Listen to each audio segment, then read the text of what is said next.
Não desejo que outras mães passem por isso. Não desejo que outros adolescentes passem por isso, sejam excluídos, modelo de preconceito, nem racismo. Nós estamos contra cívico, precisamos que o governo respeite os professores. Militar tem que ser no quartel e na rua prestando trabalho, não no colégio. Nós estamos hoje aqui contra a cívico-militarização da escola do Ivo Leão. Aqui na região já tem uma escola, o Ivone Pimentel, que já foi militarizado, onde nós viemos transferidos, do colégio Ivone Pimentel aqui para o colégio Ivo Leão. Depois de um caso que aconteceu com meu filho de racismo, foi pedido no início da militarização de tivesse vários padrões do cabelo. A minha filha lá tinha um apliques no cabelo coloridos, teve que tirar as tranças, teve que assumir o cabelo, o Black Power dela. E aí para ela foi muito triste quando ela chegou na escola e eles pediram para medir, para fazer o pedido de uma boina. Avisaram que a boina não caberia no cabelo dela por conta do cabelo crespo e pediram para ela alisar o cabelo. No dia do ocorrido a gente não aceitou. Fui em busca de orientação na escola. Eles pediram para que eu me retirasse se eu não concordava com os padrões. Então nós se retiramos. E hoje nós estamos aqui na atual escola, onde ela foi altamente acolhida, respeitada e que também querem militarizar. Para nós é uma... Bom dia, senhoras e senhores. Hoje é 27 de maio de 2024. São 9 horas da manhã.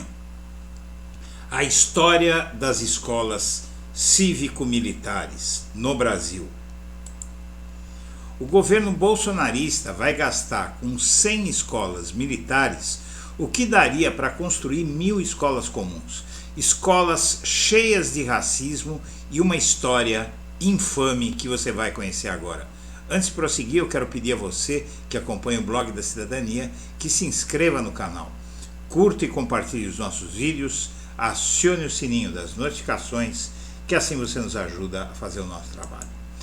Essa história você já conhece. O Ministério Público Federal denunciou que havia um padrão estético imposto pelos militares aos seus alunos, e era um padrão estético que inibia as pessoas negras, que fazia com que as pessoas negras de aparência diferente da maioria branca dessas escolas se sentissem mal. Um dia depois de o governo Lula anunciar o fim do PECIM, Programa Nacional das Escolas Cívico-Militares, o Ministério Público Federal ajuizou uma ação civil pública para proibir que colégios militares e cívico-militares imponham padrões estéticos e de comportamento baseados na cultura militar. A ação queria vedar que essas escolas interferissem em decisões estritamente pessoais, sem qualquer relação para a melhoria do ensino. Professores, inclusive, relataram censura nesses colégios. Educadores de escola do Exército pelo país afirmaram que foram orientados a não abordar temas como homofobia, racismo e gênero. Muito bem. As escolas militares, minha amiga, meu amigo, têm uma história infame. Na ditadura, elas foram usadas até para tortura. Vamos conhecer essa história terrível. A poucos minutos de carro da Praça dos Três Poderes, onde os palácios não têm grades, um complexo público foge do padrão do célebre arquiteto Oscar Niemeyer em Brasília.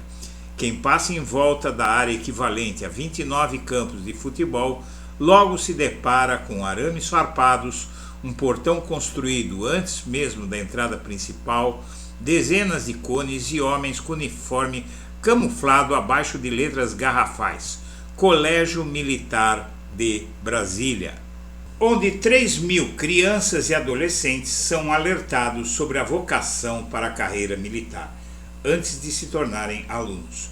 Os 15 colégios militares do Exército no país ensinam valores conservadores alinhados à força e que exaltam a ditadura militar. Foi na redemocratização, contudo, que essas escolas explodiram pelo Brasil. A ditadura foi além da captação de mão de obra militar e usou um colégio militar como local de interrogatório prisão e tortura de pessoas acusadas de subversão durante a ditadura. A ditadura na sala de aula sobre os efeitos do governo autoritário para a educação brasileira é o que se vê hoje, à luz da história. Na primeira reportagem, publicada em março, no aniversário do golpe de 60 anos de 1964, o portal Metrópolis mostrou que no ano passado os colégios militares passaram a adotar uma apostila da própria força que exalta a ditadura, ensina conceitos errados, repetindo teses encampadas por militares golpistas. O primeiro colégio militar do Brasil foi inaugurado nos últimos meses do Império, em 1889, no Rio de Janeiro, a capital federal da época. O objetivo era acolher filhos e órfãos dos combatentes brasileiros na Guerra do Paraguai. Se cometessem indisciplina, os jovens alunos poderiam ser presos. Se completassem o curso, seriam enviados diretamente ao serviço militar. As aulas incluíam tiro ao alvo, história das Forças Armadas e dever do soldado, uma formação militar ainda que infantil. Quando o golpe de 64 se concretizou, o Brasil tinha 4 colégios militares. Além do Rio, havia unidades também em Fortaleza, Belo Horizonte e Porto Alegre, onde os 5 presidentes da ditadura estudaram na juventude. Com a recente mudança da capital para Brasília, o Exército criou o Colégio Militar de Brasília em 1978. Também abriu uma escola em Belo Horizonte, onde funcionou um centro de tortura, como mostram documentos oficiais do Serviço Nacional de Informações, SNI. O colégio foi classificado como local de torturas em 1969 e 1970, no relatório final do Conselho Nacional da Verdade, da Comissão Nacional da Verdade, concluída em 2014. Um dos documentos que baseou a conclusão traz o relato do professor José Antônio Gonçalves, que tinha 24 anos em 1970, quando prestou depoimento aos militares na escola. Foi levado para o colégio militar, onde foi submetido a torturas no Pau de Arara, local em que presenciou também ser torturada. Da mesma forma, a acusada Neuza. Neuza era socióloga e tinha 33 anos. O portal localizou 24 depoimentos de pessoas presas pela ditadura, colhidos dentro do Colégio Militar de Belo Horizonte entre outubro de 1968 e abril de 1969. Os documentos mostram sempre a presença de militares do Exército interpelando jovens acusados de subversão. Eles estavam entre os 1.000 jovens detidos sem resistência no 30º Congresso Nacional da UNE. 2 anos depois, exilado no Chile, o César Maia, ex-governador do Rio, seria pai de Daniela Maia e Rodrigo Maia, presidente da Câmara nos governos Temer e Bolsonaro. Depois da ditadura, César Maia foi deputado federal e prefeito do Rio por 2 mandatos.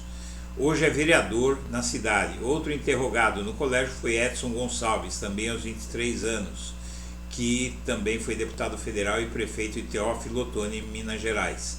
Além da oposição, a ditadura colocou o SNI para monitorar protestos pela decisão de fechar 4 colégios militares no fim do regime a partir do início dos anos 1980, o de Belo Horizonte, Salvador, Curitiba e Recife. As escolas foram fechadas em 1988 durante o governo Sarney. Em 1989, os brasileiros voltaram a votar para presidente depois de quase 3 décadas. Com os ventos da mudança, o Exército também flexibilizou suas regras nos colégios militares. Pela primeira vez em um século, passou a permitir alunas. A novidade fez com que o comando do Colégio Militar de Brasília fizesse uma insólita visita a colégios particulares em Brasília para ver banheiros femininos, com vistas a replicá-los na unidade militar, porque eles não sabiam como fazer banheiro feminino. Para construir essas escolas caríssimas e cheias de preconceito, cheias de irregularidades, e que devem formar pequenos fascistinhas que serão grandes fascistas no futuro, essas escolas custam caro. Só o complexo esportivo de um colégio militar de São Paulo custa uma escola e 6 creches. Obra para abrigar o complexo esportivo dentro do Colégio Militar em construção pelo Exército na Zona Norte de São Paulo, só esse complexo esportivo 45 milhões. Prevista para ser concluída no ano que vem a obra do novo Colégio Militar de São Paulo ao lado do Campo de Marte, na Zona Norte da capital paulista, vai abrigar um complexo esportivo que custará sozinho 45 milhões. Dinheiro suficiente para construir uma escola e 6 creches para atender mais de 1.100 crianças. Segundo o projeto de construção iniciado em fevereiro de 2020 no governo Bolsonaro e prometida para ser entregue inicialmente em 2023, o complexo deve ter campo de futebol, pista de atletismo, ginásio de esportes e parque aquático, coisa que não tem nenhuma escola normal. Considerando os contratos para a construção dos 2 pavilhões de ensino, 2 pavilhões administrativos e um auditório, o Colégio Militar da capital já tem um custo total de 165 milhões de reais, quase 18% maior do que os 140 milhões previstos inicialmente.